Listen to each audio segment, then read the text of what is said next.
Hello বন্ধুরা, আজকে আমার দুপুরের মেনুতে ফুলকপি আলু দিয়ে ইলিশ মাছের ঝোল বানাবো। তাই এটা সোমবারে দিয়ে দিয়েছি কালি জিরা আর হলুদ লবণ দিয়ে ফুলকপিটারে অল্প ভালো করে ভেজে নেব।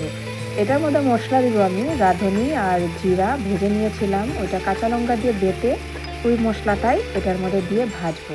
ভেজে তারপরে ঝোল দিয়ে দেবো। আর এটা এখন সুন্দর করে ভেজে নিই। তোমরা কি এমন করে খাও? ফুলকপিটা মানে আমার নষ্ট হয়ে যাচ্ছিলো, তার জন্য বানিয়ে নিয়েছি। কিন্তু ফুলকপি দিয়ে আমার মাছের ঝোল এখনকার মানে সিজনটা আমাদের ভালো লাগে না, এটা নতুন নতুনই ভালো লাগে। আর ইলিশ মাছটা অ্যাকচুয়ালি বেগুন আর আলু দিয়ে তাজা তাজা ঝোল বানালে খুবই ভালো লাগে। তাও এটা বানিয়ে নিলাম, আমি একাই খাবো তো, ঘরে আর এমনি কেউ খায় না আর নাইও করা। আর এটার মধ্যে এখন ভাজা হয়ে গেছে, ঝোল দিয়ে দিব।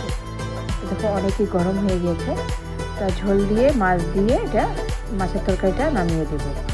আর এদিকে আমি বানিয়ে নিচ্ছি, আগে বানানো হয়ে গেছে, মানে আমার পেঁপে ভাজা করেছিলাম। আর মানিমুনি পাতা যে বলে, মানিমুনি পাতা একটু আলু দিয়ে ভাজা করেছি আমলেট মেয়ের জন্য। আর 3টা মতন পকোড়া করেছিলাম বাঁধাকপি আর পেঁপে ভাজা, আর এদিকে ডাল। আজকের মেনু এতটুকুই।